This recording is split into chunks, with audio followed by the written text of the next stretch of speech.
Hey guys, this is Marty Angler from Angling Waters Outdoors, and you're listening to my pally, Manny Moonraker, right here on UFO Buster Radio Network. Hey Manny, you know why I fish at night? Can you say UFO? UFO. That's right. And then she told me that her granddaughter... John, are you listening to me? Of course I am, Mom. Well, then why are you on your phone, ignoring your poor mother who only loves you and wants to spend time with you? I was doing some banking on the Wells Fargo mobile app and I got carried away. Pay your bills? Done. Check your balances? Done. Deposit checks? Done. Even send and receive money? Are you updating your status right now? With the Wells Fargo mobile app, it's easy to get banking done. Learn more at wellsfargo.com/getbankingdone. Wells Fargo Bank, N.A., member FDIC. Welcome to UFO Buster Radio with your hosts, Manny Moonraker and Big O.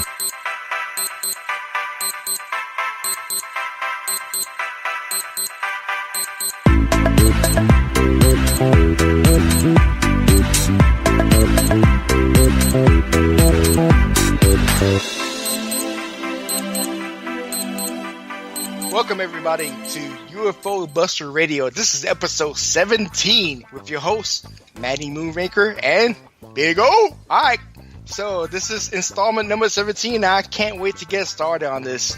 So Manny, what we got going on today? So I think today we are definitely going to talk about the Aurora, Texas alien encounter, because we are officially a sponsor, one of the sponsors for the event. Yes sir.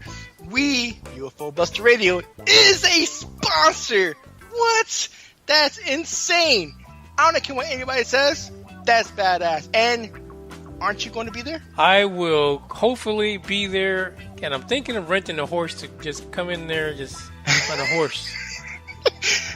You think this is, King Arthur times because it's Renaissance? This is not a Renaissance. It's Texas. It's Texas. No, you just need a 10-gallon hat with it saying UFO Buster Radio and wear your shirt that says Team Big O and be good. And my horse Enterprise. There you go. Oh, you should.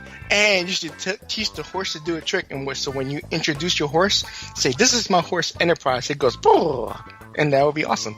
Though horses don't purr, still. They don't purr, but from the rear end, they can shoot photon torpedoes. Explicit. I didn't want to have that image. That was wild. That was wild. So anyway, besides that, we're also going to talk about Paul Hellyer, who is or was. Wait. Okay, who's Paul Hellyer? What? Who's Paul Hellyer? Hurry up! I was about to tell you. Wait, you just slow. Go ahead.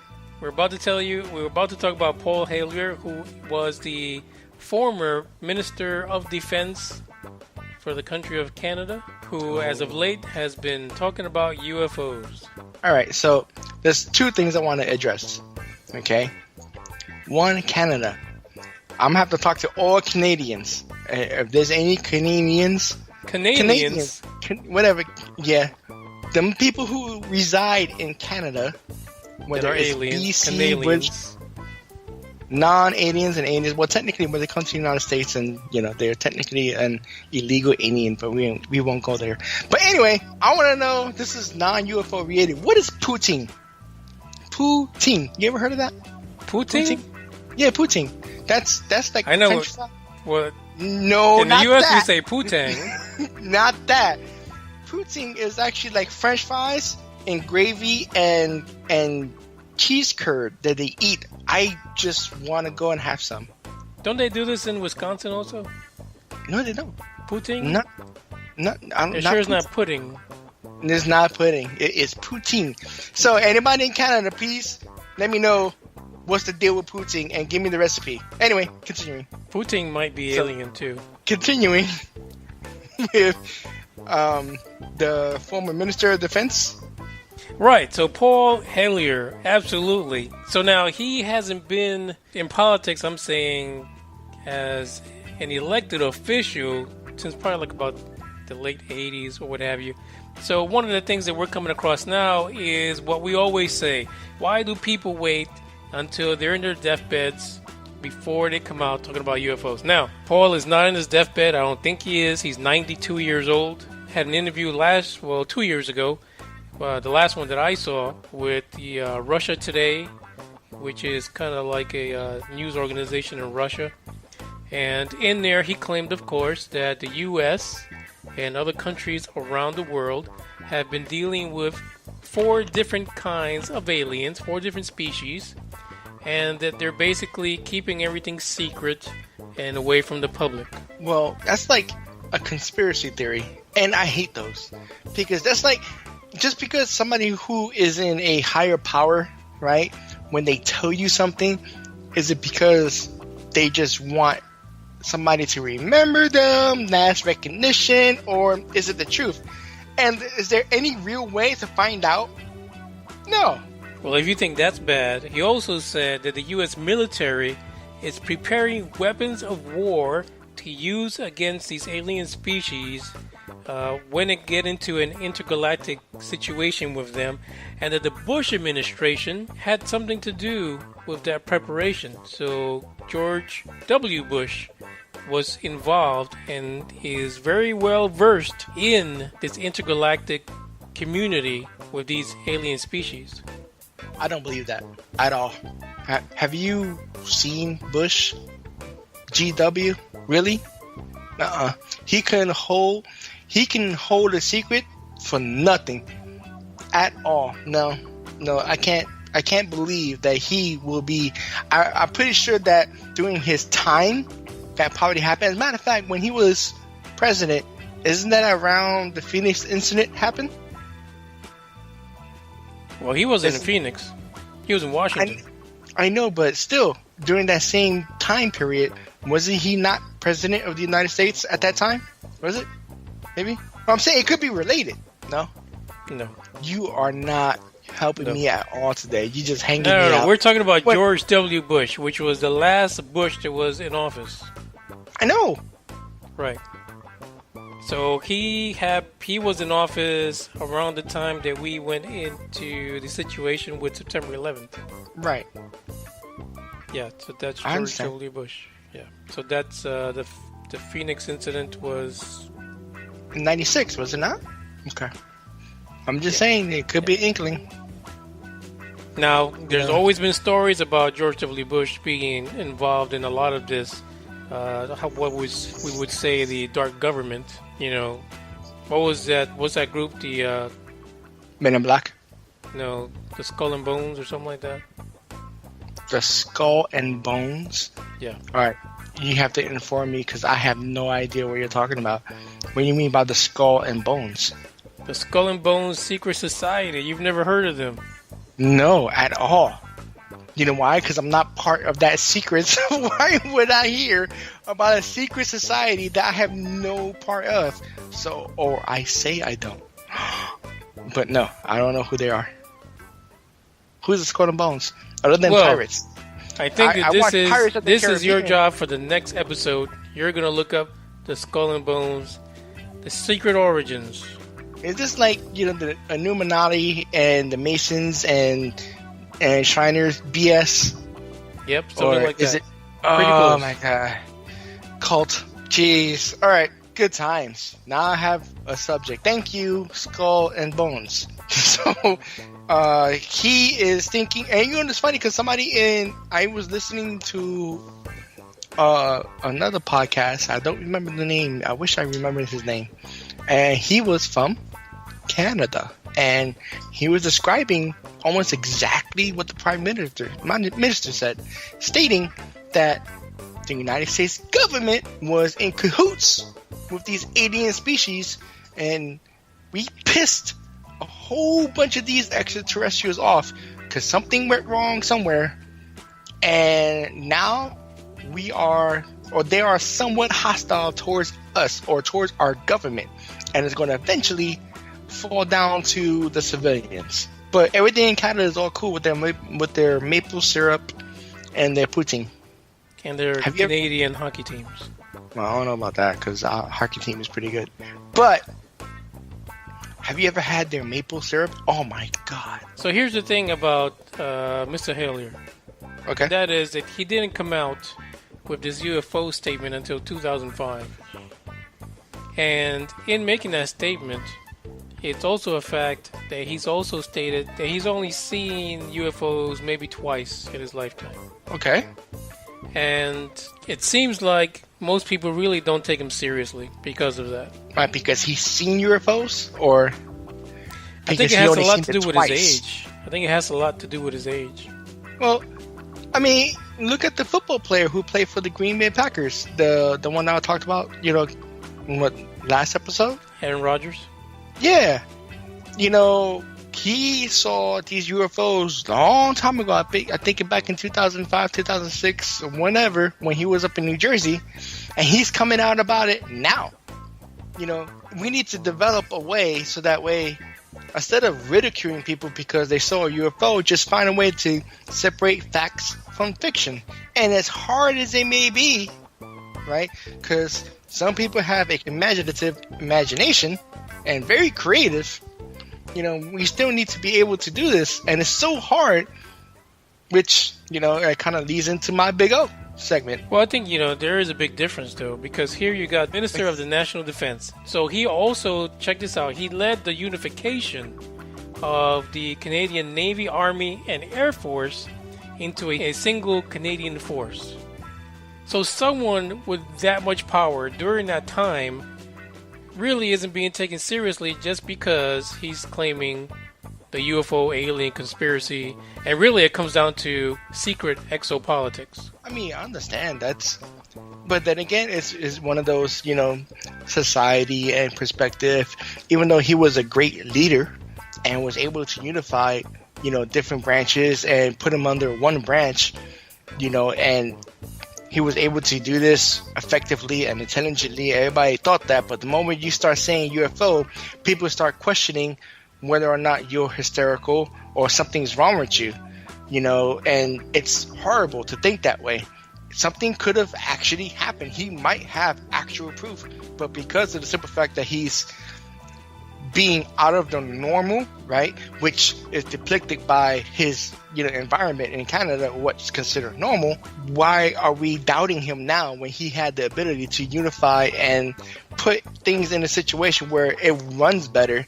And he was in charge. He was the man. He was the go-to guy for information and getting things done and delegating things perfectly. And now that he says anything about UFOs, they're putting him to the side. That's kind of sad. It is. It's pretty sad. Extremely sad. And so what does that make us? Because we're not nowhere near as important, and we're claiming, not that there is UFOs or not that there is extraterrestrials. We're claiming that there's a huge possibility, or I feel, in my opinion, that the possibility is definitely there. And does that mean that we're putting aside? Well, we're not even in the lineup, so it doesn't even matter. Oh, okay, yeah, we don't even hit the radar yet. Yeah, we're not even there. Keep talking about Hillary Clinton, we will. Eventually. Crash my damn last computer. So what we can say basically is hopefully we can hear more from him. Maybe he has more solid evidence that he can put forward in this conversation, but I have a feeling that he might just fall to the wayside here shortly. Well, eventually, and it's funny because it was one of those things that you mentioned earlier, right, is that all these people who had experiences with UFOs or have information with UFOs, all these people are going to the wayside. They're getting older, and there's not going to be that many new people. This is why I'm very excited with Daniel Jones and the Aurora, Texas event, because he's a new, younger person, and he's putting organizations together to get to Texas and help people get together and figure out what's going on. That's awesome. So it's funny you mentioned that, because I also sent the information to Alejandro Rojas, which I sent a message to, what was it, like last month sometime, and I didn't hear from him until just last weekend.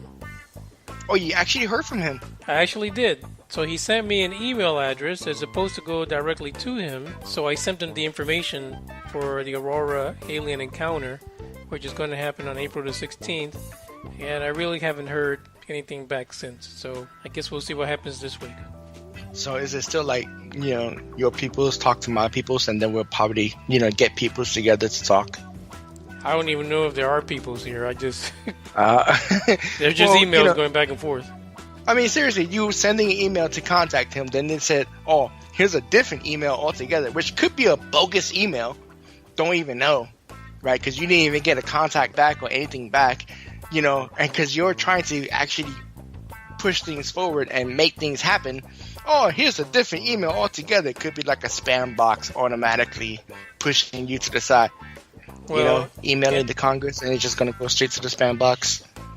And on the other note, we've never heard back from Linda Moulton Howell either. Or we never heard back from any psychic or any medium whatsoever. So disappointed. No predictions, nothing. I'm just saying. I predict we will never hear from a psychic. That's your firm prediction? That's my firm prediction. Somebody prove me wrong. Oh, that would be so cool if they did. I would be blown. And we have a demonic. We have a demonic chicken that they could talk to. Yeah, maybe we can use the rooster as a psychic. Oh, as a medium. Yeah. That would be interesting. That would be on point. So, what do you have for us on the ozone? Big O! It's showtime!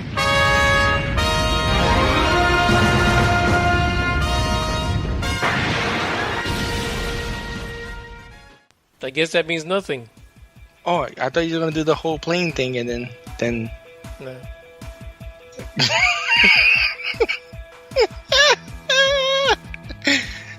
Alright. On the ozone today, I've been saying the same thing over and over almost on every episode, and it's a gripe that I have, and I was starting to wonder if I'm the only person that feels this way.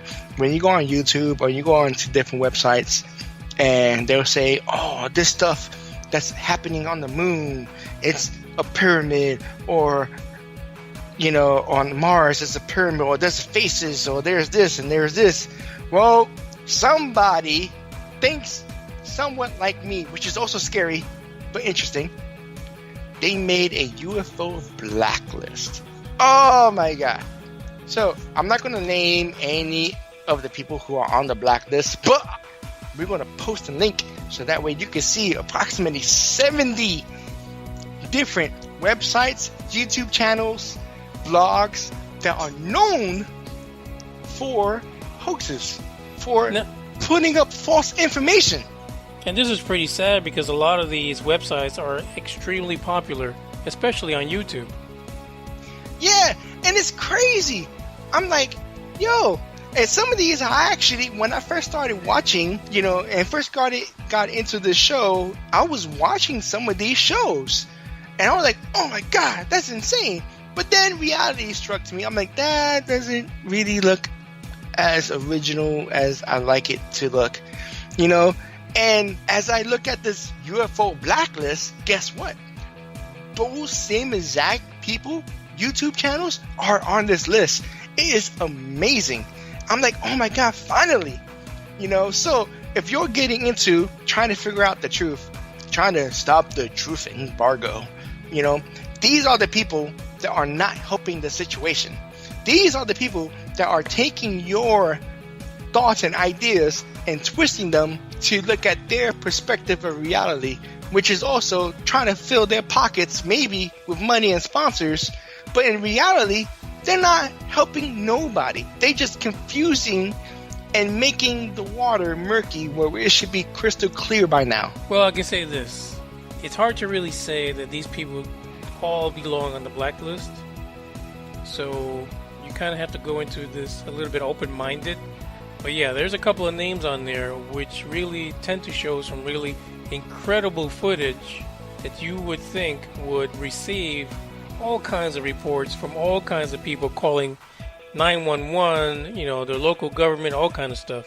So yeah, I mean, some of the stuff on there that these guys post can be quite questionable. And it's not just stuff here in the United States, because, we're in the United States, but some of the stuff is from around the world, in UK, in Russia. I mean, this list, right, I'm not saying it's a Bible, I'm not saying that at all. I'm pretty sure some of these people had good intentions and just went wrong somewhere. Or some of these people just want to be popular. Or they're just that lonely person that just like being popular and getting emails. Me, not so much. But, if you stick to the facts, eventually, the facts can never be denied. It is indisputable. And if you have something that's somewhat even remotely disputable, everything that you're looking up is completely debunked. When it comes to UFOs, when it comes to extraterrestrials, you have to be exact.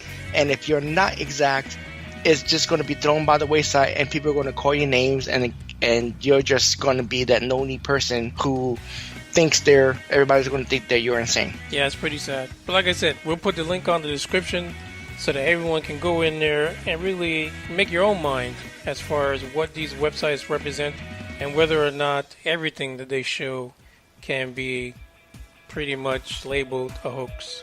Like some of these websites, like a couple of shows ago, I was talking about this, saucer-shaped UFO at Area 51, where obviously when they build the structure around this aircraft, it looked like the foundation of the structure. Nothing funny about it. And it's videos like those that blur the truth. And we are called UFO Buster Radio, not because we're skeptics and not because we want to bust everybody's chops. No, we want to find the truth. We want to figure out what's really going on. If it's nothing going on, then there's nothing going on. Don't try to make it something when there's nothing. Now, if there's something real, like the Aurora event that everybody's going to on August 16th, that's awesome.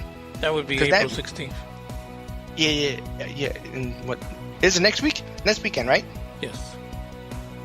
April 16th. Sorry. And April 16th. Why did I say August? Isn't something going on in Orlando in August? Yes. No? In August, there's a UFO conference for your best friend, Stephen Bissett. Oh, yes. Okay. So we'll talk about that in a second. But April 16th, we got this meeting of people who are like-minded and trying to find the truth, and that is awesome. Now, August, my best friend, the person who I look up to and want to grow up and be, because how else can I survive in life without sending emails and phone calls and stuff like that to get things done to Congress, because it will get things done. Mr. Steven is having a UFO conference in Orlando. Now, I want to leave it up to the listeners. Everybody knows how I feel about him. And I think that he is good intentions, but it's a waste of time. I want to see if I can actually get him on the show and do a semi-interview or a full interview so that way he can explain to me how his progress is actually helping everybody. What do you think? Good luck with that. If I send him an email, will he treat me just the way Congress treats him? Just put it in the spam box? Listen, like I said before, at least he's doing something. I mean, we might not think that it's the best avenue to have these mock, events where people get together and talk about what happened in the past. A lot of these individuals are not people that can get things done now. Hey, it's what he sees as being effective, so at least he's doing something. All right, I need to raise $50,000 so that way I'll be able to interview him, because apparently that gets his attention. So if I raise $50,000, right, to set up an interview with Stephen Bassett, I keep wanting to say Bassett, with Stephen Bassett, maybe I can get things done. So thank you very much for all our newfound followers who have, who decided that we're likable, or me, but we need about $50,000 approximately to get Steven to actually talk to us, because apparently that's his number, because that's how he gets to go to Congress and send out pamphlets. Maybe we can do the same to get him to do an interview. No? No. All right, so let's talk about the Aurora alien encounter. All right, Aurora alien encounter that's happening in April 16th in Aurora, Texas, right? So we had Daniel on here on our last episode, and he kind of did the breakdown. He was a wealth of knowledge, which was great, you know, and he answered my question pretty cool. He was the first person to answer my question that was actually, you know, kind of happy that he did. So basically, Daniel's meetup group, Roar, Texas, and the city of Aurora are getting together to present this event. It's going to be held on April the 16th. The speakers that are going to be on the site are going to be Jim Mars, Travers Walton, Nick Redfern, Tui Snyder, Steven Andrasco, Noe Torres, and there may be some other speakers showing up as well that are not listed on the event. However, if you go to UFOBusterRadio.com and you click on the event that we have on the left side under events, click on that because there is an opportunity for you to win free tickets to attend the event. And you know, free is for me. Everybody can have free stuff, free tickets to be around the people that actually can, that can probably help you find the truth better. And if you really want to be in a situation where you can not feel like you're the oddball because you saw something, or you want to, just be open-minded, this would be an awesome way to not have to even pay for it just to get in. I mean, come on. That's awesome.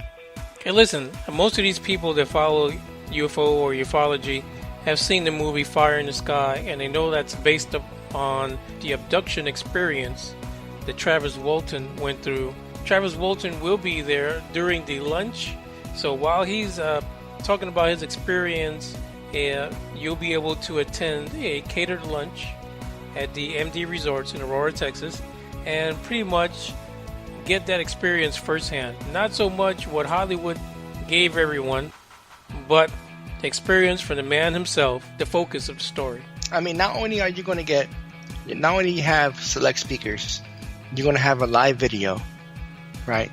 You're going to have a lunch. I mean, this is the whole shebang. I mean, really. You're going to have a lunch. You're going to have a chef from the resort preparing a buffet, catered buffet for you guys. And it's not going to be like a salad bar. They're going to have salad, pasta, dessert, lemonade, tea, everything, your choice. All the things that you can find also on UFO Buster Radio in detail, And then the coolest part is not only are you going to be in this one little area probably, and you're going to be sitting down and listening to these speakers, but they have a shuttle that would take you to the burial site and the crash site. What? With the city administrator as your rear guide. Now, come on. That means not only are you going to be surrounded by people of like-minded individual, open-minded individuals, so that way, no judging is allowed, but you're going to have speakers who will their influence on them, and they're going to speak about it. You probably have an influence that you don't want to speak about, but maybe this will help. And then they're going to go to these sites, and you can see firsthand what happened. And this is not something that happens every year. This is the first time ever this is ever happening. Exactly. So this is the first, and hopefully it'll be one of those events kind of like Roswell has, where it'll repeat yearly, and we can learn more and more as every year progresses. And the cool thing is that they're also going to be talking about other events that had to do with UFOs in Texas, which are pretty famous and also happened around the time of Roswell as well. Everybody wants to go back to Roswell. Roswell this, Roswell that. And be honest, Roswell kind of started the phenomenon of UFOs and, the whole alien conspiracies and all that good stuff. But think of all the stuff that's happened in the United States, because it's a pretty big place, that happened around the same time or just before Roswell. Think about that. Now you have an opportunity to figure that out, and you have people who have done the research. And I think the reason why we're so stoked about this particular crash is, again, it happened in 1897, April 17th, and it was a cigar-shaped metallic UFO crashed into a farmer's windmill, and of course it crashed on his farm. And later on, that pilot of this UFO was buried in the town of Aurora. nobody dug up the remains. It's supposedly still there. So, I mean, from the last episode, he told us that the headstone has changed more than once, but still, historical events states that there is supposedly possibility an extraterrestrial buried in Aurora, Texas. There's an extraterrestrial that could be right there. I mean, how close can you be? And you're going to go there. It's not like they're going to have it fenced off or anything like that. They're going to talk about it, and then they're going to take you there. You know, it's one thing to go to a movie theater and listen to and watch the movies, or go to whatever, movie box or Netflix or whatever. But no, you're going to be there. And you could go to our website and win free tickets to go. How badass is that? I think it's a great event, and hopefully we get to see some people there who will enjoy it, learn from it, and continue to have that discussion even after the event, just like we will. And also, UFO Buster Radio is going to be there. Manny is going. I am so stoked for you, bro. I really want you to go. That would be so cool. And you should have like a little camcorder and watching people and doing mini interviews. I don't know. It'll be kind of hard because I got to take care of my horse, Enterprise.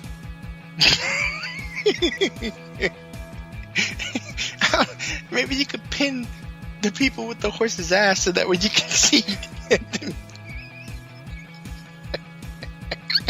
So anyway, it looks like we missed an opportunity to submit a promo for Dave in the Morning Show.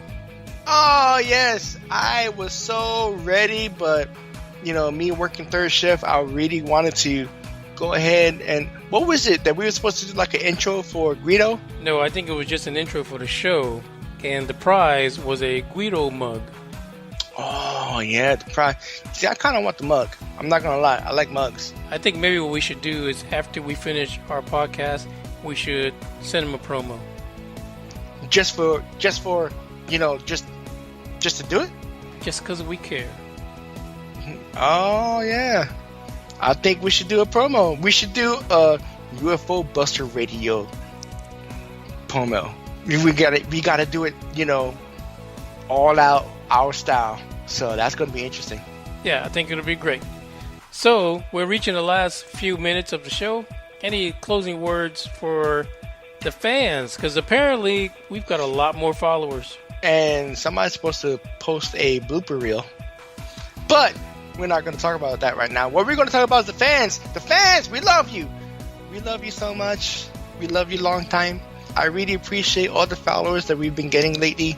You guys are awesome. Please keep it coming and give us feedback. Join our UFOBusterRadio.com. And when it says UFO Buster Radio, it's actually 2 R's. Buster and Radio. 2 R's, not just one word.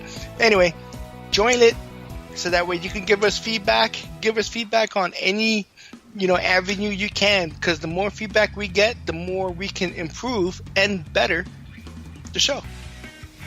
Yeah, I just want to remind everyone that the show really is designed to get the voice out of the individuals who really don't have a voice. So while we try to connect with individuals that do like big events, ufology events, crash events, or so forth, we really want to hear from the people that are listening to us, your experiences. That's really what the show is about. So we will bring you information about other events as they come along throughout the year, but we really want to hear your experience, what you have seen, what family members have seen, because it's a blue-collar show. And it's about the regular guy. Yeah, this is your show. This is for you. I mean, without you guys, we wouldn't even be doing this at all. So we appreciate, the big peoples who are helping us along and getting things together in big organizations, and just like Daniel said, getting together with your local groups. But this is an out branch, another avenue to express what you've seen. This is your show. Is controlled by you. Get this going. Call us, text us, email us. Share it with a cat, share it with a dog, share it with a baby. You never know. Babies see things. You ever seen a baby look at a wall for no reason? I don't know why, but they do. They do it all the time. I know, right? They just stare. And the funny thing is they would track it too. They would go left, then right and left. And then you look and there's nothing there. I'm telling you, they're like seeing into a third dimension. Something is up. So anyway, we thank everyone for listening. And ciao. Laters! Bye. And then she told me that her granddaughter... John, are you listening to me? Of course I am, Mom. Well, then why are you on your phone, ignoring your poor mother who only loves you and wants to spend time with you? I was doing some banking on the Wells Fargo mobile app and I got carried away. Pay your bills? Done. Check your balances? Done. Deposit checks? Done. Even send and receive money? Are you updating your status right now?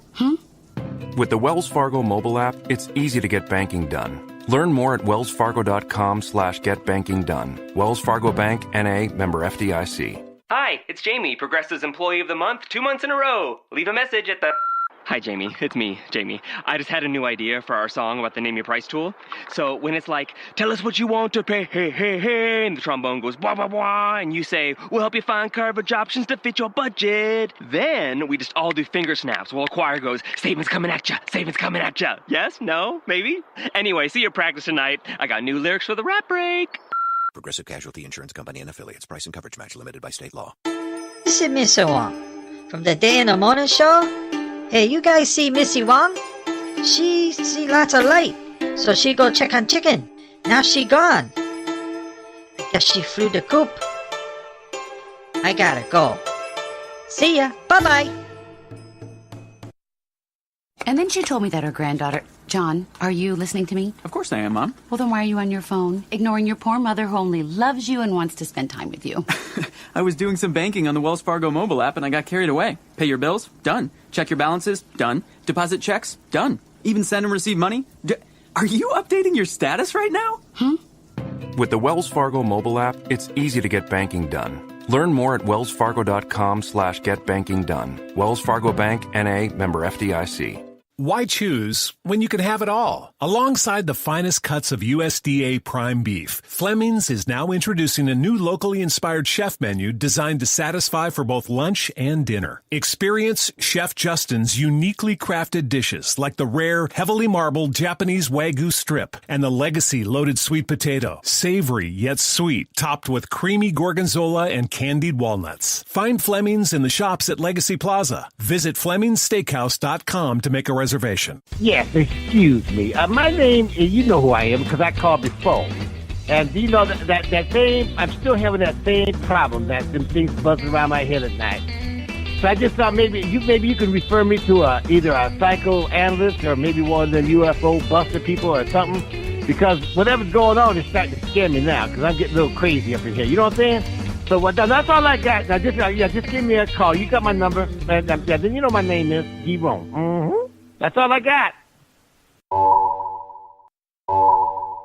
Welcome to UFO Buster Radio with your hosts, Manny Moonraker and Big O.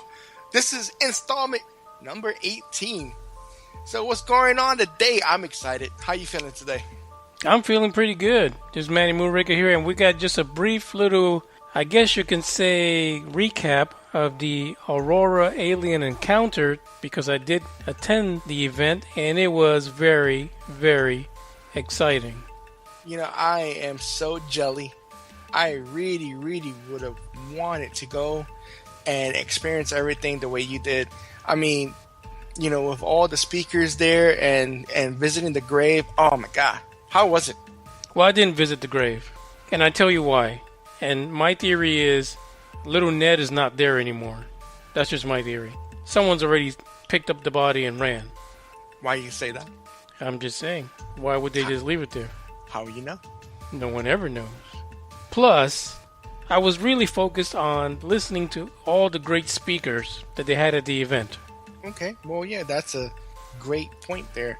I mean, you know, Daniel Jones put a great thing together, and I wish I was able to stream it. We had a problem with the streaming. Yeah, there was a little bit of problem with the streaming, but they're going to make it up to everybody and put something together and release it so that everyone that didn't get an opportunity to see it through streaming we'll be able to see the entire event later on. But now we have to keep in mind, Daniel Jones had an entire team with him, helping him get together this event, including the city administrator for the city of Aurora, Dr. Wheeler, and everyone else who pitched in, especially the presenters, the sponsors, and just everyone that actually made it to the place. It was just a phenomenal event. See, I'm in Central Florida, and I would love something like that to go to here in Florida. Now, I know there's a couple of agencies down here. I'm trying to see if I can get in contact with them, and maybe we can, start something here on the East Coast or the first West Coast, whichever you want to think about it. But still, it'll be awesome to get people together and, just like Daniel said, and start a community in which we can share information freely. Yeah, and the event really would not be complete unless you have people like they had at the Aurora Alien Encounters, such as Jim Mars, which opened up the event, and he put together a documentary about the 1897 UFO crash, which was phenomenal. You see, I'm so jelly. I would really want it to be there, and just to especially to get as much information as I could get, right? And expand my horizons of what I know could be in the blue collar, beginner as I am, but also, to be in that community, that type of crowd that's all forward into getting that information out there. That would be awesome. Yeah, it's fantastic.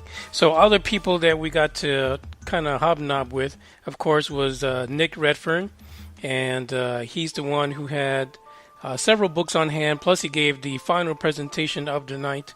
And let me tell you, I picked up one of his books, The Real Men in Black. He autographed it. Oh, you went and got an autographed book? And a picture. Got a picture too. Oh yeah? You got a big old smile? Did you do your nerdy dance? No, I did that on the inside. Did you go with Enterprise? Yes. My Enterprise is actually a Mustang GT. Oh, so, whatever. Me and Enterprise, we broke the speed limit all the way over there and all the way back. Light speed. It's more like sub-light speed. That's right. But anyway, another person that was there, another speaker, was Tui Snyder, which we were in communication back and forth prior to the event. And I met at the event. She also was one of the presenters. And she will, in the future, join us on our podcast. Yay! And in turn, we are invited to join her on hers. Oh, I wonder if she's ready for the big O. She might just be. She might just be ready. I think she's more professional. It's kind of intimidating. So she has a lot of information about the paranormal side of Texas, which if you look at all the information that was presented at the event about the UFO side of Texas alone, there's got to be a paranormal side that is astronomical. No, Texas is the biggest state. Everything's bigger in Texas. Everything is just weird in Texas. Yeah. So the other guy was Noe Torres, and him and Steven Andrasco put together some more events regarding Texas and crashes and so forth. Especially one that was really interesting, which we haven't covered in the past. It was the 1955 crash of a UFO in Del Rio, Texas. And that in Del Rio, Texas, which is like a border town with Mexico, and the Mexican army was involved in that one also, and also some of our military people. So that's another story post Roswell, which really seemed to have a lot of credible witnesses in it. Yeah, one of the things that I want to do is see if we can get as many inklings, if we link all the big stories, especially the ones before Roswell, if the similar spacecraft shape, similar locations, or wherever the case may be, and then start looking around the world of these type of cases before Roswell. That would be awesome. Well, it's funny you mentioned that. Another case that we haven't really talked about is the one in Rendlesham Forest in the UK. Well, Nick Redfern, during his presentation, he made a connection to another case in Texas, which happened within 48 hours of the Rendlesham Forest case. Oh, wow. And he sees that there could be a connection between the two. So I think that's something that we could probably explore in a future episode. We just really need to look into it a little more. Now, one of my favorites was Travis Walton. How's Travis doing? Travis looked great. He was doing fine. We got a documentary video which he actually autographed, and we took pictures with him. And then he did his presentation. He talked about the differences between the movie Fire in the Sky and what actually happened to him in his abduction experience. And I can tell you that the information that he gave versus the movie, there's a lot more detail in it, in what he experienced and what really happened back then. And he's still, to this day, still affected by it. Define affected by it. It's still a big part of his life. You know, not outside of just the presentations, he has memories that come back from time to time from that situation.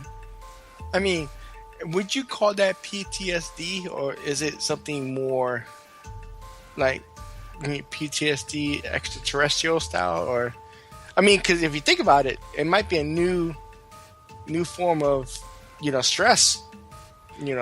Well, I mean, I'm sure that he had. I mean, even if you look at just the movie, he did have some form of PTSD right afterwards. Right. It was a really traumatic event for him. And even he said that in part in the film where he's hit by the light, which throws him into the air, he says in the film it kind of dragged on a little bit. In real life, it happened a lot faster, and it was a tons more painful than what you see in the movie. Wow, that's insane. Right. And the other thing, too, is he says that right now he's trying to get together some signatures and looking for a way to remake the film closer to what his experience was. Now, from my understanding, he's been actually trying to do this for a little while. Well, it's all about Hollywood. Well, you have a lot of people out there who no longer are tied to big money Hollywood. And there's plenty of people out there who can get this film out, and probably less than what it cost the first time around.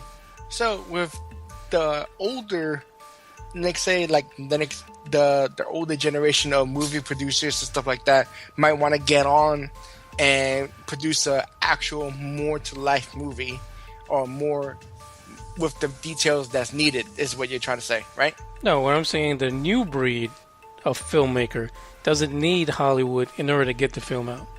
Okay, yeah. They can do like what they did with the Phoenix incident. Do a Phantom event. That would be awesome. Right. And maybe then, maybe Keith Arden might want to jump on this. The remaking, Fire in the Sky, it's a great opportunity. It is. Before we go any further, I heard somebody like the Big O segment. Yeah, sadly enough, someone actually said they liked the Big O segment. And who was that? Who? Now, while I don't mind mentioning the person and the people they're associated with, I do mind saying that the Big O section, I know he was excited about it, but he probably has to listen a few more times. Really? Yeah. Seriously? You're just going to throw me on the bus? You're going to be the bus driver like that for real? Yeah. Look, yeah. all those people that enjoyed the Big O segment that was there at the Aurora event, thank you very much. I appreciate you. I appreciate you listening, and any feedback, anything that you got to help, further the Big O segment. Because apparently Manny is just hanging me out to dry.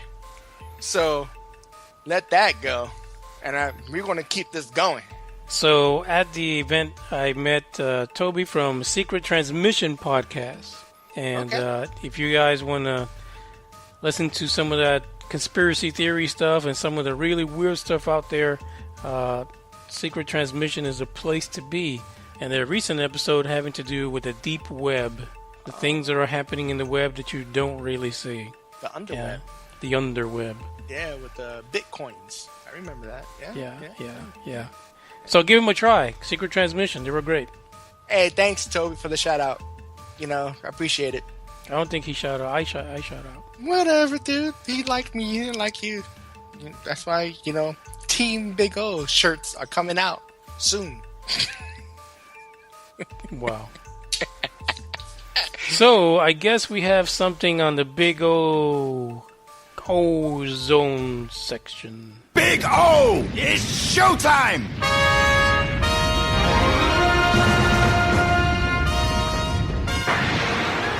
Today on the Big O segment, we're going to talk about, our favorite guy, Stephen Hawking.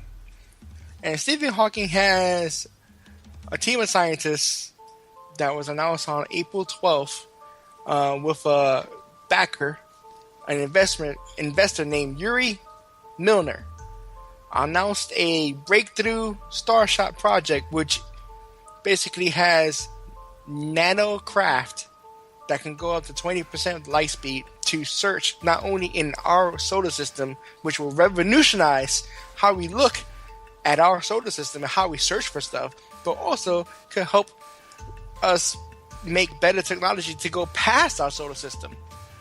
I think that's a great idea because right now we have so many mysteries within our solar system that Yuri might be on the right track, especially if it works locally. Could you imagine the implications when you go to other solar systems and different stars? Yeah, definitely. So the Starshot team is going to send not just one, but like a flotilla of over 100 ships to these areas, like to different planets and moons in our solar system that will pretty much cover, all with all the sensors that give us a dramatic increase of feedback. Well, it's kind of like what we've said in the past, Big O. We need someone with deep pockets to really explore and answer those alien life questions. Right. So one of the things was that how they use the sublight system is that they have almost what it looks like a parachute that they shoot a laser to it that will actually propel it. Now, one of Stephen Hawking's things was, we can never actually fully explore space for as long as we're using a liquid fuel or some type of fuel. We have to find a different propulsion system. Now, this is actually a really old system that somebody developed a long time ago. The technology is there. Now it's going to help us guide us with these little nano satellites. And they don't even cost as much as an iPhone, which is crazy. That's amazing. It also goes back to that group of guys that was getting together and was doing the CubeSats. Here we go. Of course, that was more than an iPhone, but still, $50,000 for the entire process? Come on. I think that something like this is going to be key in really pushing those private investors to get involved in this type of activity. I think even though the satellite itself might not cost as much as $50,000, but to put them up in space and stuff like that, I think that's what rakes up the bill.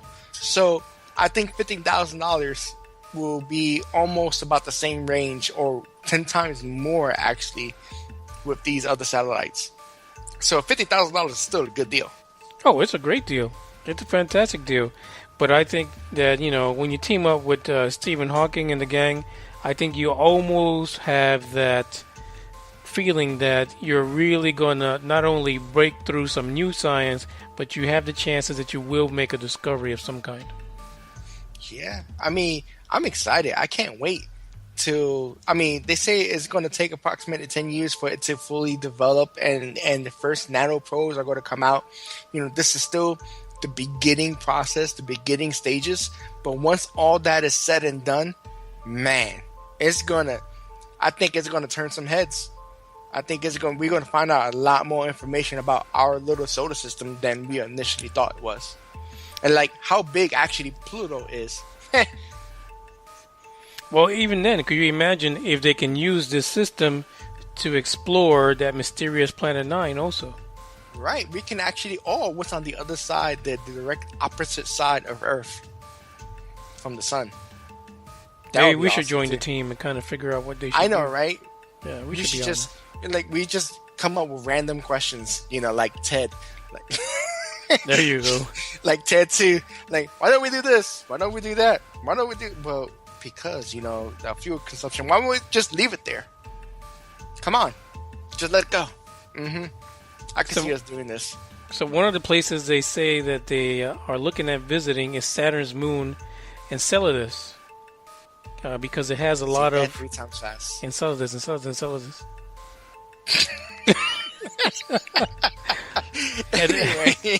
And the reason why is because they have, they believe there's oceans of liquid water under an icy shell. And if we look at our north and south poles, we know there's plenty of life under the ice. Yeah. I mean, there's life in very habitable extreme environments. And we really don't know. I mean, we're still discovering Earth. I mean, to be completely frank, we still don't know what's in our oceans. We still don't know, random events that happens in our atmosphere. So, I'm just saying. Well, so people might be asking, what the heck does that have to do with UFOs? Which part? All of it. Well, it's real simple. If we go and send a flotilla of nanotechnology, or nano satellites, we're getting information back, and we're getting information back we might actually find, because we're covering such a wider range than just one satellite. We might be able to get more information and get back actual intelligent life, or sentient life. Whether they're intelligent and they can contact us, this is a different story. But then, once we send our initial wave, we learn from our mistakes, and we always progress and upgrade, and we keep on upgrading to the next level. Next thing you know, the satellites that we're making, right, is going to be 10 times better than the first batch that we sent out, and we're getting more information. And technically, it's kind of what NASA is doing initially, right? How we all part of the satellite programs and stuff like that, sending thousands of satellites out there. But this is a private funded situation where I'm pretty sure that once we get the ball rolling, we might actually find a type of life, a real extraterrestrial, because we're spreading magnifying glass a whole lot bigger. I think what I want to say on this subject is, I think it's a good idea to explore our solar system, because there's so much of it that we don't know about. And I think it follows those 2 lines of thought. And one is that we're not being visited, but there's other beings possibly out there in a distant solar system. And then there's the other thought of ufology that says they've already visited, they've been here, this is where it's all at, why go anywhere else? So I can support both. However, I'm kind of with the latter in that, there's plenty of evidence that we're being visited or so forth, but many people have to take that process, 1, 2, 3, let's go discover that there's microbial life or fishes swimming somewhere else in our solar system before we can accept that there's sentient beings in our backyard. Okay. I mean, I completely understand that, especially, with everything that's going on, especially with the event that you went to yesterday. Yeah, and I can tell you that just from the event, it really gave me a completely different perspective. And Big O, we've got to get you to one of those, and you'll see, you'll experience it. And just to tell you, I was sitting with a couple at the table that we were at, and I'm not going to give their names. Hopefully they'll come forward, let them know to contact us once they listen to the show. But they told me what their experience was back in 2012, I believe, in a city north Texas. And it was an amazing experience, which had witnesses. And this individual that had the experience was a registered nurse. Okay, so intelligent. She knows what she sees. She had a witness with her, and there was also somebody else on the road at the time that also witnessed it. So the thing is, if we're seeing these things here, and we're seeing them now, I would want to see someone with private funding really get out there and really look at what's happening here. Because one of the things that this individual, even though she was a registered nurse and intelligent, she felt a fear of ridicule. So she wouldn't report what she saw. She didn't want to share what she saw. See, that makes sense though. Because just like how we initially started talking about paranormal activity, how if somebody's seeing a paranormal activity, the first thing they're going to think of is either religious or, you know, the person having a psychotic break or whatever the case may be. It's almost the same thing, same process when it comes to UFOs. And this is why we created not only this podcast, but this website where we could create a community where we can get together and share our thoughts and ideas and put it together so that way it's out there and you will get no judgment. If you call us, you know, I'm going to try my best to not judge. I'm going to try because I'm still new to this. Manny will do his best to comfort you and not comfort you, but to bring you in with open arms and make sure that you're not being ridiculed in any way, shape, or form. And if need be, we'll try to find a program so that way it hides your voice. Give us the information so that way we can work towards spreading that information to everybody. You know, and the other thing that I want to say too is that it was a great event. It was fantastic. But even her being there among all those people, hundreds of people who were open to that conversation of UFOs, abductions, and everything that comes along with it, she still seemed hesitant in discussing it. I want to see if I can start a meeting here in Central Florida and start a convention or something like that, so that way we can get people together. Because, yeah, there are a few communities here, but, you know, let's do it big old style and get it together, have a barbecue and talk about our situations or what we saw, what we thought we saw, whatever the case may be, because, you know, we start creating inklings, and once we start creating inklings, we can start putting things together. Yeah, I'm with you on that, and I think maybe we should make that like a project for our podcast to make something like that happen. UFO Buster Radio is going to sponsor or is going to do an event. You heard it right here. We're going to try to make it happen sometime in the future. And I think we should do it before the end of the year. I think we can do it. I mean, there's plenty of people out there who want to share their experience, and they just need that right environment to just let it happen. You're considering that NASA is close to where I live? Well, they're not too far from where I live either. That's true, because they have, you know, Houston. You know, I don't know. We're going to have to pick a place because we're both at the meccas of, you know, space travel. So we're going to have to pick a place. Well, we want to get the conversation started, so we welcome everyone to go to ufobusterradio.com. You can blog, post your videos from YouTube, and start discussions. We will happily join you in those discussions with you. And we are here to support anyone that really wants to communicate about their experience. And everyone that listens to the podcast is welcome to join us when we're recording and when we do the live show to really help us understand what you experienced. You know, to help you guys, not only do we have the number, but feel free to contact us doing the website. You know, we monitor them both, you know, actively. Very actively, actually, especially Manny. Manny's hardcore, you know. So feel free. We usually record on Sundays, and we do our live shows on Sundays. So get the ball rolling. Get your voice out there. We're going to get it together. So any last words before we close this episode? This is episode number 18. Right, 18. That's what I was going to say. Right. My last word for the closing thought, hopefully I don't mess it up like Jerry Springer. The closing thought is, you know, we're out here for you guys. We're doing this podcast for you guys. Just go ahead, contact us so that way we can get your voice out there. If you have a book that's coming out, if you had an experience that you're just not too sure about when it comes to extraterrestrials or paranormal, that's what we're here for. We're here to help you out.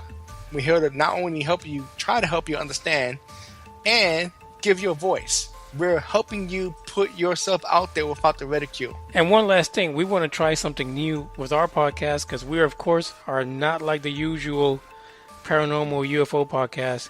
We want to give an opportunity for those of you out there who are musicians and who are up-and-coming recording artists, who are independent or who are in the indie realm of music. And if you want to play your show at the close of our podcast, let us know. Contact us. We'll be happy to play your track. And we're scouting right now SoundCloud to see if we can find someone that can come on. We can play their music. And if you want to be interviewed because you had an experience, we'll be happy to interview you. That would be cool. It's like, Armin van Buuren or, Deadmau5 or Skrillex would just come up on our stuff because they had experience too. Yeah, that'll be great. That would explain Skrillex stuff too. Have you ever heard of his stuff? The dubstep? Yep, I've heard it. Dubstep. My friend called it dubstep, but it's dubstep. Dubstep. All right, y'all. So from UFO Buster Radio, Manny Moonraker. Big O. Ciao. Okay, Manny. Who are we probing today? Oh, come on, Manny. You said I could probe somebody.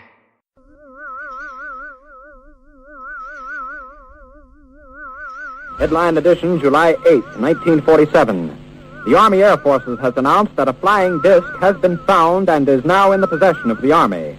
Army officers say the missile, found sometime last week, has been inspected at Roswell, New Mexico, and sent to Wright Field, Ohio, for further inspection.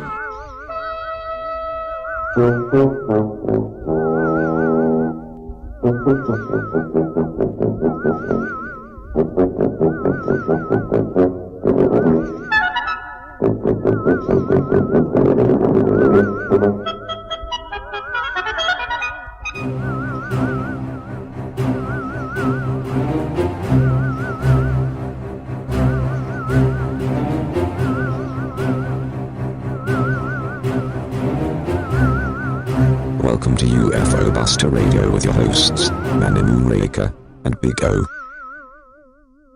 Welcome to UFO Buster Radio with your hosts, Manny Moonraker and Big O. Now today we have episode 19 and we have a special guest. And I'm excited. We have Ronny. Now Ronny, tell us who you are. Yeah. Like I said, I'm Ronny Dawson. I'm a hazardous material crude oil transport driver, and sometime after the Stephenville mass sighting, we started seeing working nights around in my area, not far from the Stephenville area, and we started seeing a bunch of lights and stuff like that, and it's just escalated. I finally got to the point where it appeared that they were able to find me, and every night I'd go out, I'd see them, and then it escalated from there. Now, Ronny says that they found him. What do you think, Manny? Well, as we've seen with ufology and UFOs events across the United States, people that experience UFOs have very interesting experiences. And Ronny Dawson is one of those individuals that's had an interesting experience, and it's happened year over year, hasn't it, Ronny? Yeah, they come back every year about the same time and scare the hell out of me. And I keep telling myself, one of these years I'm going to be brave, and I'm going to Travis Walton it and walk out there and see what happens. But I guarantee you, once you see that disc, moving between you and the sky, man, things change. Things get real quick. How many years has this been happening to you, Ronny? I've been outdoors working at night my whole life, but the last 7 years have got very interesting. About a year after the Stephenville mass sighting is when they showed up in our area over here. First thing we seen was just orbs, lights moving above the trees, lights over the field. They'd be 200 feet in the air. They would drop to the field for a couple of seconds. They'd pop back up. They'd be joined by a second one, and both of them would disappear. Lights in strange places that couldn't be explained was how it started. And later, I got the opportunity to see some craft associated with these lights. So, now, with that being said, were you in the same area every year, actually, or is always something always completely different? Yeah, it's completely different. It's I travel about 6-8 counties over here, and it's like they seem like they can find me somehow. At one point, I speculated they were using my cell phone to find me, but then when I changed cell phones, they found me anyway. So I realize now, it wasn't a cell phone. I don't know. I don't ever remember being abducted and taken aboard this ship. But I know that they kept following me, and they could find me with no problem.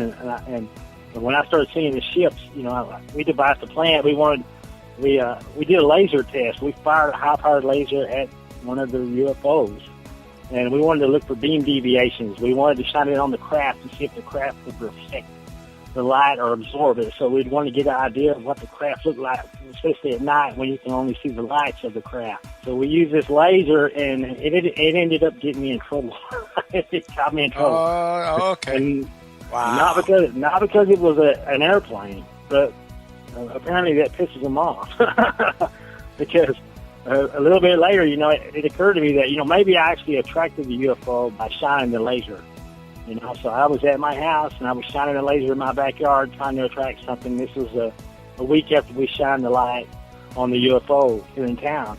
And I didn't see anything. I went to bed that night. Like I said, I leave a light on in the living room where I can go to the kitchen and get a drink. I leave a light on in the bathroom because I have to get up several times to pee. So my house at night, it's lit up. It's not completely dark. And I just laid down to bed trying to get comfortable, not even close to being able to go to sleep yet. And I started hearing some stuff getting knocked around, doors opening, cabinets opening, and I have a cat in the house, and I thought, what is that cat into? And I looked at the opening of the door, and there stood the cat, and he was looking real concerned towards the kitchen. And a little bit later, man, there was something streaked by the opening in the doorway of my bedroom, in the living room, and then another one. And I mean, when I tell you this thing was moving, there's nothing I've ever seen that could move this fast. And first thing I'm thinking was, I live in a bunch of pecan trees, and I have a lot of squirrels in my area, and from time to time, squirrels get into my house, and I have to catch them. And I use a trout net and a leather welding glove, and I catch these squirrels and throw them back out. So I'm thinking, maybe it's a squirrel. I'm not thinking anything about aliens being in my house. And I just laid down, and I tried to get out of bed, and nothing. I could not move, man. I was paralyzed in that bed. When I laid in the bed, it didn't hurt or anything, but the more I struggled to get up, the more it hurt. It was almost like it was hard to breathe. My heart felt like it was about to explode. It was like the more effort I put forth, the more restraint they put on me, to the point where I believe they could stop your heart with whatever they were using. So, Ronny, when was the last time you actually had an experience? This year was different because I had surgery down in Mexico. We had a gastric sleeve surgery. We just come back, so I wasn't out there working outdoors. And I was like, man, I'm missing my opportunity to see something. Well, they didn't wait. I woke up. I just got home from Mexico, and I woke up, and I had a light on in the bedroom, and I was waiting on the wife to come to bed, and there was a smoke, almost like a smoke covering my bed, and I thought, well, the kids had burnt something, but I noticed it didn't have any smell to it, and you could see through it. It was translucent. You could see through it, and it was sitting there hovering above my bed, and it had no smell. And I thought, what in the hell is that if it's not smoke? And then all of a sudden, it just took off. It took off and went right through the wall beside the bed. And I mean, just as soon as it passed away from me, I could see clear as daylight, And I was like, whatever that was hovering on my bed. And it's not the first time. In one of the videos I recorded in my house, the same thing came out. It came out of the wall. It grew to an intense point. It shot into my head, and in the video we slowed it down, and you could actually see it at one point in my open mouth. It's like it looked out of my mouth to see if anybody was watching and disappeared again. So what do you think that was? I think it's alien stealth myself. I think it's these guys able to keep tabs on me, see what's going on. It's like, they're not, they can just come in my house, and the thing was, when we were down in Mexico, I had my uncle sitting here, and he goes, man, something was walking on your roof, I swear to God, and he's a security guard at a prison, and he was outside with his gun, and he was shining the light up there. He goes, I swear I heard somebody walking on the roof, and I was sitting there thinking, well, not too long ago, there's somebody downtown seen a UFO flying low, and it was lit up by the main street lights. Lit up the bottom of it, and it was moving in the direction of my house. So I'm thinking maybe they got somebody here. They spies on me from time to time, and they come by and drop them off. They pick them up. Who knows? But it's some weird stuff. And when you can look at my Man Escapes Alien Abduction with Pictures to Prove It video, at 1:31, you can see it. It comes out of the wall so fast that we took another clip of it. We really slowed it down so you can see it and take a look at it, and you can see it. There's another video of mine called Extraterrestrial Caught on Tape. There, and we slowed it down so you can really see it. Now, how many documentations do you actually have? And do you have any witnesses to collaborate your documentation? Like, was there anybody other than, your neighbor or family member, anybody that just happened to be around you, or were you always by yourself when these incidents happened?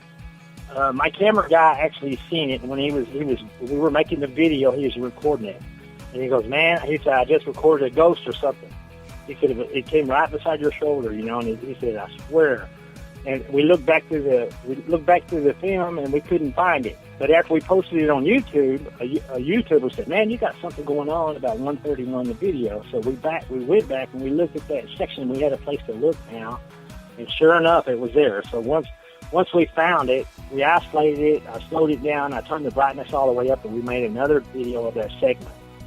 So, do you feel that, because you're saying ghosts, and ghost has more to do with, paranormal, not extraterrestrial. Do you think both things are affecting with you, or, are you pretty much turning yourself into like the mecca of, abnormal things going on? Because it seems like everything's going on around you. If I wanted to discover something, I just hang around you. Yeah. What I think. I listened to a workshop from Dr. Greer on YouTube, and he talked to a military personnel, and he said they could turn up a gravity. They can keep putting the power to a gravity generator, and the higher they crank, the more voltage you put into the thing. You not only lose gravity, you lose mass, and when you turn it up high enough, you just become invisible. You're just a group of atoms flowing around.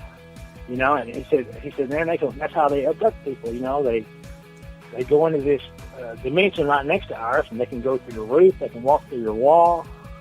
And after I heard that, I was like, that makes a lot of sense with what I've been experiencing. I don't agree with everything Dr. Greer says, but this made a lot of sense to me. It's like, that's how they abduct people. They come in there, and then they can molecularize you and take you right through the roof. They can walk through a locked door, nothing can keep them out.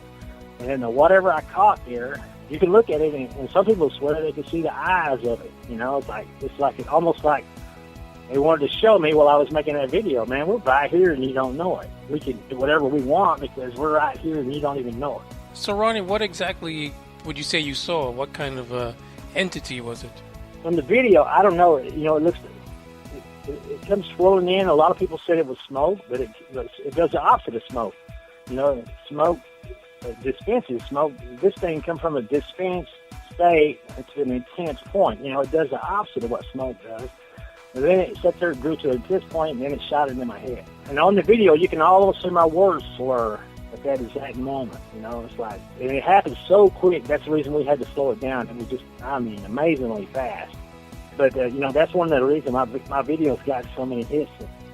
My Man Escapes Alien Abduction, the Pictures to Prove It video right now, we're sitting at 808,540 views. I'm getting views from the UFO people. I'm getting views from the paranormal people. And some of the paranormal people have told me, so this is some of the most, this is some of the best paranormal proofs that we've seen to date. Now, personally, I think it's an alien stuff. When you came forward and you went on YouTube and all your other accounts and all your other ways of media that you said, you know what, I've escaped from an alien abduction, and this has been happening to me for 7 years, and you came out with all these videos. Have you received any type of negative impact, any negative press or anything like that with you and your family, in your area? Or on media? Yeah, I made the news all over the world except here in the United States. I was in the Metro News January 23rd, 2015. I was in the Quizzer on January 26, 2015. And then Nigel Watson, the UFO investigator over in the UK, had great things to say about my sighting. He's the author of the UFO Investigator's Manual. And like I said, the danger is that I'm the breadwinner of my family. I'm a hazardous material crude oil transport driver, and like the nurse you were talking about on the last episode, you know, it really puts my job in jeopardy. You know, they can't have somebody out here driving a hazmat truck that's crazy, seeing aliens, you know. And, you know, so I have undergone drug testing, I've undergone alcohol testing, psychological evaluations, and passed them all with flying colors. Not to mention, I got over 1 million miles of safe driving. So So apparently I'm staying enough to do what I do for a living. Okay, so you're saying that basically when you came forward, your job asked you to go through drug testing and psychological evaluation to make sure you're sane enough to drive for them? We do that. We have to go through that anyway, just to keep our license, you know. So it's kind of a part of the deal, but it's just amazing how some of it was timed, you know. But that's fine, you know. You know, I got no problem with that because I know I'm sane. I know I'm not drunk and I'm not using drugs. Have you received any type of like banter or, you know, people trying to come at you and tell you you're crazy over YouTube or any of the local internet media? Well, my friend Adam Osterfield that recorded the video, he was found dead in his home 6 months after making the video. And a short time after that, I went to Walmart to get a flu shot. You know, and I'm kind of naive when it comes to like that. There's, you know, my video's not important enough that somebody's going to try to kill me or something like that. But I went over there to get a flu shot at Walmart. Now, get this, there's a briefcase open. There's vials of flu shot plumb full of it. There's a new needle sitting there in a bag. And this little gal pulls up my information. She wants my name and my everything, you know. So she pulls all this stuff up, and then she goes to this panic and starts digging through all her stuff. And anyway, she comes up with this, instead of using the stuff in the briefcase, which is clearly flu shot vaccine, she comes up with this vial out of her carry bag. And I'm thinking, well, that's kind of odd, you know, being how this stuff is sitting here. Anyway, she gave me my flu shot, and about 3 hours later, I just about died in my bedroom floor. I mean, my wife found me. I was drowning in my own puke when she found me, and they rushed me to the hospital. And they said my intestines were liquefying at that point. They said it was like a human case of the parvo. And they swore, of course, that it had nothing to do with the flu shot. But, you know, I keep an eye open now because after that, I'm like, man, you know. And then I almost got taken out. A truck came across the interstate and almost took me out. And, I mean, it missed me, but it should have hit me, and I don't know why it didn't. There was some weird stuff going on, and I covered it in the book. It was like time just stopped for a few seconds. So I touched myself in the chest twice to see what the hell is going on. And then all of a sudden, it was like my truck got moved enough to avoid the wreck, and then I took off again. And everything took off again, went from a dead stop to just, you know, flying again. And, you know, that was weird. It was almost like somebody tried to take me out, somebody else wouldn't let them. With everything that's going on, you're still planning to put all your experiences into a book. I want to get it in paper, and like I said, you know, I think I'll be safer once I get it out there, you know, because, you know, now they can take me out, they can take the book out, they cover it all up, you know, except for what I've got told about the internet. And so, you know, I'm not worried. I know it's more important to me right now to get the word out so that people know what's going on. People deserve to know the truth. That's the way I feel. And regardless of what happens to me, people need to know the truth. And you know, for what I've been experiencing in the last 7 years, you know, I got an amazing story, and there's several aspects to it, more than I can talk about today on the show. But you know, that's the reason I write the book, because I don't want to forget it. You know, I want to put it on paper before I forget it all, or something happens and I get senile or something. Who knows? I'm getting older, you know. I think my book's probably going to be called Ronny Dawson UFO Story. I'm going to keep it simple, keep it where people know. It's going to come out on Nook Press when I get ready to publish it. So, Ronny, you've been dealing with this for approximately 7 years, almost yearly, you know, 7 years in a row. Do you have any idea what kind of origins of where the aliens come from at this point? Any conclusions of that? Or have you seen them, you know, actually in the spaceship? Or was it just, you know, mostly UFOs that what you've seen, and have you never really seen the actual extraterrestrial? You know, the thing is when that thing was that close, you know, I was hiding like a frightened schoolgirl, you know. And I was amazed at the size of it, and the scale of it, and the scope of it, and how close it was. And my knees were shaking so bad that I couldn't run because I really wanted to run the hell out of there. But my knees were shaking so bad, all I could do was hide. And when I took the picture, I was leaning around the corner and just snapped the daggum thing. And I had a bad feeling something was going to come rushing out of the dark for me. And on the big ship where I found a bunch of creatures on it, and a lot of the pictures I posted on the internet are of these things, that thing was just so massive and huge, I was just taking the whole crap in, I wasn't saying, oh, what is that little thing right there, What it was a flying rock with a city built on it, and it was a half mile to a mile, V-shaped craft. And when that thing came in, it covered 100 yards of both sides of me, moved over me for a couple or 3 seconds, stopped, and then tilted, and the thing was going up in the air like a skyscraper, just rising up in the air. And then it went, and then all of a sudden, when it took off, it created a vacuum that it left so quickly. And you could see air rushing into it. You could see steam rolling off the top of it. Like, it was really cold. It was reacting to the warm air around it. You could see the steam was going off the top of it like a waterfall. Was there any type of noise that was emitting from it? It sounded like something was keeping it in place, or? Not a thing. You could almost hear the vacuum it created when it took off. Okay. Yeah, it was just absolutely silent. And I was like, man, there's no way something that big cannot show up on radar. This encounter happened about 60 miles from Abilene Regional Airport. Dice Air Force Base is just down the road. They all got radars higher. Up at Snyder, they got a 600-mile radar over there. And, you were talking about on your last show, the people putting the fake stuff out there. I have a litmus test for a real sighting and a fake one. Okay. And you ask them if they're willing to file an FAA low craft report. I did this. I was so confident about what I've seen, I filed an FAA low craft report. To falsify one of them documents is a felony offense. And if they're faking some kind of crap, they're not going to risk a federal felony. You try to document it. There's documentation of, a time and place, which is good. Yeah. And the FAA looked at the data, and this is what they told me. They got back with me. Now, I was careful not to use the word UFO. I didn't want to say UFO. I just said, man, it was amazingly large craft, very low, making evasive maneuvers. And this is what the FAA said. They never told me what they found on radar. They told me that I should report my UFO to Newport, National UFO Reporting Center. Okay. So apparently the FAA thought it was a UFO too, because that was their terminology. I should report my UFO to Newport. But they never told me what they seen on the radar. It's a catch-22, Rodney, because if they say that you saw an alien aircraft, right? They're admitting to something. But if you look at the word UFO, right?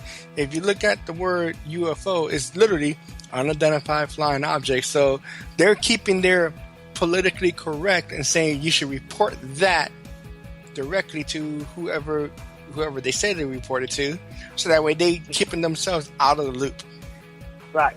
So, but at the same time, they assured me that there was no aircraft of any size in that area at that time. So they would have said yes. It was a DC-9 or something like that. So Ronny, at this point, you've had all these experiences. So are you going to continue to go out there and look for these crafts in your area? Oh, absolutely. And that's the thing. Everybody's wanting total disclosure. As far as I'm concerned, I'm totally disclosed because some aliens came in my house. I'm totally disclosed because they just flew a huge ship right over the top of my head. I'm not disclosed because the government deemed me sane enough to handle the truth. I'm a perfect test subject for total disclosure. I still have a job. I know aliens and UFOs exist, but they're still going to turn my electricity off if I don't pay the electric bill, Right. So I still work. I don't go live in a cave. I didn't go crazy. I didn't quit my job. I didn't declare war on the government. I still go to church. For all these reasons, they say we can't disclose the truth. It's crap, really. you know, because my life hasn't changed. I still work at the same job. I still live in the same house that they came into. You know, people aren't as crazy as you think. So, with that being said, because you drive a tanker, basically, correct? Yeah. 18-wheeler tanker. Now, one of our ideas, I don't know how far back, because I noticed you said that you went to some of our episodes and started putting some stuff out. One of the things I wanted to do was to get everybody to have like a camera on their tanker as they're driving, because they're OTR, right, on the road trucker, to point them at a 45-degree angle so we get more coverage. Do you think that's a good idea from a truck driver's point of view? Oh yeah, you know, I love those things. You know, I don't know why our employer hasn't installed them on our trucks. You know, and they may at some point, but they just hadn't yet. Okay. And, I think it'd be great. You know, it would have been great to have some backup footage. And, you know, all I had was an AT&T Tundra flip phone. Of course, in 2011, when I caught the images and I caught the video of the crash, the AT&T Tundra was the top of the line. I mean, it was one of the first phones that came out with actual video capabilities. And it was a military-grade cell phone. That's why I got it. Right.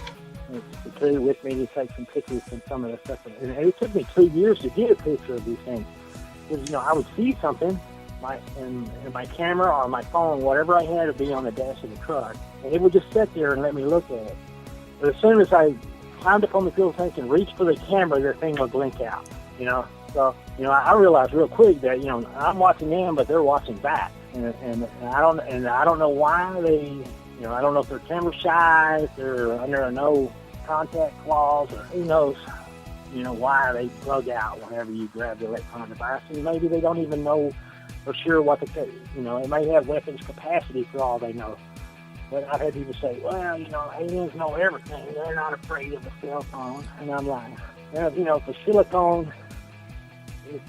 silicone-based aliens travel to Earth, if they manage to travel to Earth, you know, and their technology is based on silicon, and they come to Earth and our technology is based on carbon, you know, they're not going to know anything about our technology unless they had a chance to study it, you know. Now, how do you come up with them being silicon instead of carbon based? I was just using that for an example, and I've heard some stuff before about them being a silicone based. You being the newer person who has experienced all this, have you gone to different events like what happened last weekend with the Aurora event in Texas? Have you gone to like events like that and try to speak about it, or have you been contacted by your local UFO support groups in your area? No, none of that. You know, I've been on a lot of websites and stuff like that, and but you know, I haven't. You know, I've been wanting to do some of that. I just haven't had the opportunity yet. I have a family and a full-time job, and so you know, I'm spread pretty thin sometimes. I would love to get in. You know, love to make some of that. You know, and I've made some pretty awesome contacts out there. You know, since I've had my site and reported it, made some friends out there. They've seen the same kind of stuff, or even worse. You know, I've talked to some people who've had whole lifelong experiences. You know, my experience only goes back 7 years. You know? I've talked to people, you know, that this has been going on forever. So, Ronny, prior to this, the last 7 years, what was your perspective on UFOs prior to your own experience? You know, I was one of those guys. I was always entertained by sci-fi, horror, and stuff like that. I enjoyed those kind of movies and stuff, you know. And I always wondered, and I work outdoors, and I do a lot of plane spotting, and I see satellites and meteors and all sorts of stuff, you know. And you know, and I always thought, well, maybe there's a UFO in the atmosphere. But you know, one time I saw the space shuttle come in from Florida, fly right over I-10 in Texas, and land in Florida. And it was like a slow-moving firework that completely crossed the sky. And even after it went out of sight, the white tail that it left was visible for 10 solid minutes. And after that, I kind of realized, oh wow, that's what a small craft like the space shuttle looked like coming into our atmosphere. You know, there's no way. You know, what I've been seeing is the UFOs, because if a UFO came in, everybody would know it because you would be able to see it. You know. So how has your family been taking all this information? Like, your wife seems to be extremely supportive, which is a great thing when you have a good support system, especially when it comes to this, like with your book.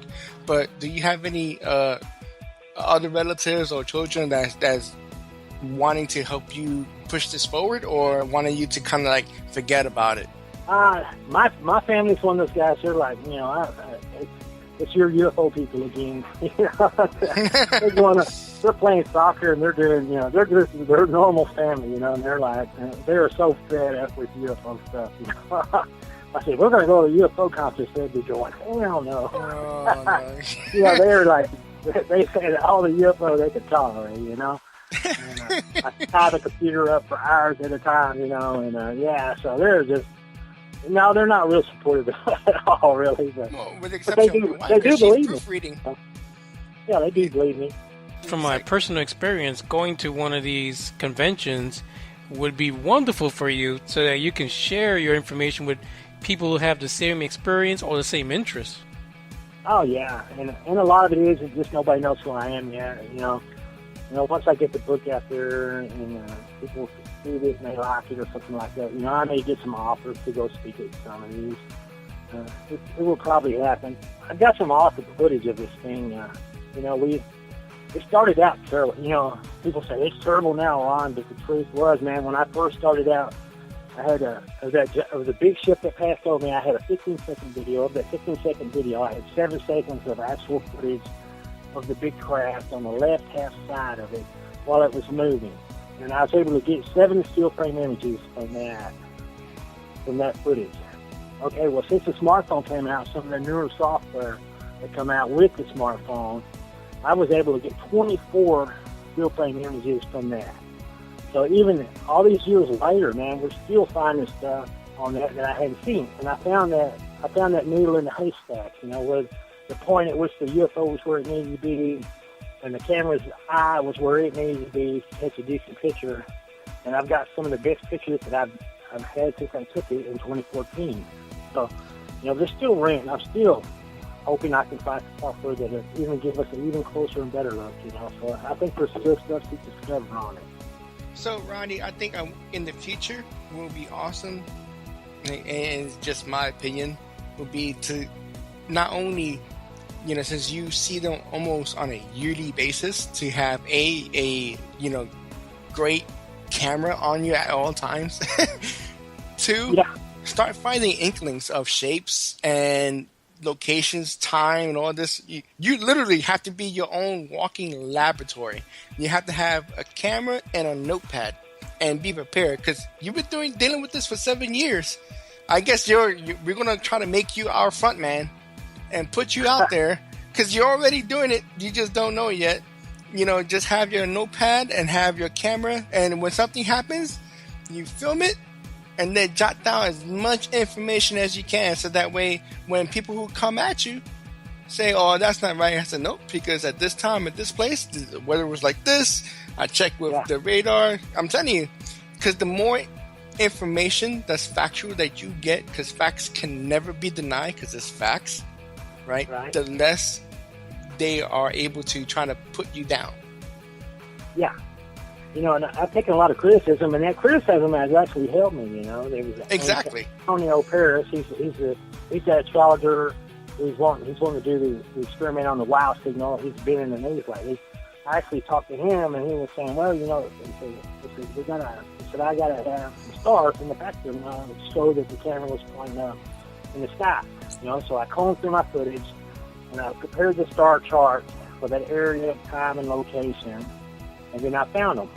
I found the star. I found a point in the video where the stars match up. It shows that I was actually shooting up in the sky, and whatever's in the sky is not small. It is huge. I mean, if you were there, you couldn't help but to see it, because it filled the sky full of UFO. It wasn't a tiny dot in the horizon that you could barely see. This thing was in the air, and it was big, and there was nobody, even a one-eyed man with bad vision, could have seen it. This was a very interesting interview. I really appreciate this. Ronnie, I really, really enjoyed you being on the show. Well, thank you for having me.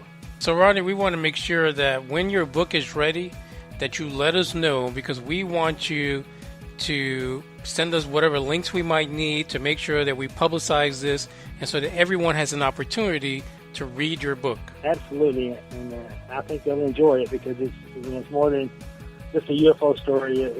It's a good read. Folks, at UFOBusterRadio.com, we've been interviewing Ronny Dawson, the man that was almost abducted by an alien in Texas. And thank you, Ronny, for showing up today. Thank you. Right. Well, that was a great interview we just had with Ronny Dawson. Again, Ronny Dawson is someone who escaped abduction, lives in Texas, and wants to tell his story. And like he mentioned, from my experience being at the Aurora alien encounter, there are individuals out there who really are kind of afraid of the ridicule. But Ronny's past that, huh, Big O? He wants to get his story out.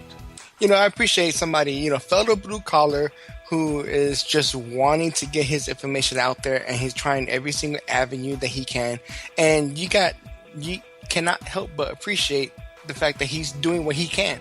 And he apparently, he's not technically insane. He's tested. He's not taking any drugs or not under any type of influence, which is great. It kind of helps his story. It's awesome. He's finding out there's somebody else other than anybody who's listening. Other people are doing it. So if you have a story or you have a situation that you think you want to talk about, hey, that's what we're here for. And just like with the interview with Ronny, this is exactly why we started this podcast. Exactly, because there's regular people like you and I out there who have these experiences and really feel that there isn't an avenue for them to get their story out. I don't know if I'm regular, though. Or you're abnormal. So I abnormal am Big O. people, too, like Big O. I am Big O. Right. But, if you do have a story and you have something that you want to spread the word about, especially when it comes to UFO, paranormal related, feel free to contact us. And come to our website. Join our website and be a part of a community that helps support each other. UFOBusterRadio.com is there for everyone to basically engage in that conversation and to have resources to use. We've even added RSS feeds from some of the more famous and more popular UFO sites which carry up-to-date current information. You can blog, you can start groups, post videos from YouTubes. If you don't got it, let us know. There's even a chat function on there also. And you can ask questions. You can take polls in these questions. See which state has the most UFO recent events, or which state, or you can even ask, hey, where's everybody meeting at today for this UFO conference or after, the after party? Because I wonder if UFO people after party. Now, that's something I want to know. At the Aurora event, Manny, did you have an after party or y'all just go home? No, I kind of went to my own party afterwards. Okay. But, you know what? If we ever get to put an event like this together, it should have an after party. Oh, now we're talking. Not only, we should put an event up by the end of this year, but it has to have an after party. Oh, yeah. That's how you do it big. That's that's Big O style right there. I got a DJ in mind. We can get this going. So we want to thank all our followers. We've been increasing in followership over the last few weeks. We want to thank you for following and listening and for spreading the word that we're here to listen to the blue collar person. I am so excited every time I see that we got another follower. I just like, oh my God, somebody likes Manny. That's just still shocking to me every time. But, on the other podcast where people want to wear my shirt of Team Big O, I think that we're going to have to arrange something for them to start wearing my shirts and taking pictures at UFO sightings. So with that said, I want to thank everyone again for listening. And if you have a book or story to tell, or if you just have one of Big O's inklings regarding ufology and UFOs, we're here to listen. We are definitely glad to have you on the show if you want to be. But otherwise, ciao for now. No, ciao. If you're a fan of Big O, feel free to hit us up too. If you're a fan of Manny, join the website and tweet. But I if hear you're a a lot fan of of the big, crickets. I hear a lot of crickets. All right, Oh, so- listen, wait. Before we leave, we want to say ciao also to Dave in the morning. Oh man, I miss Dave, Miss Jerome, Donna doing her thing. So, we still love you guys, and y'all always gonna be our favorite. So, with that said, I think from Manny and Big O, ciao.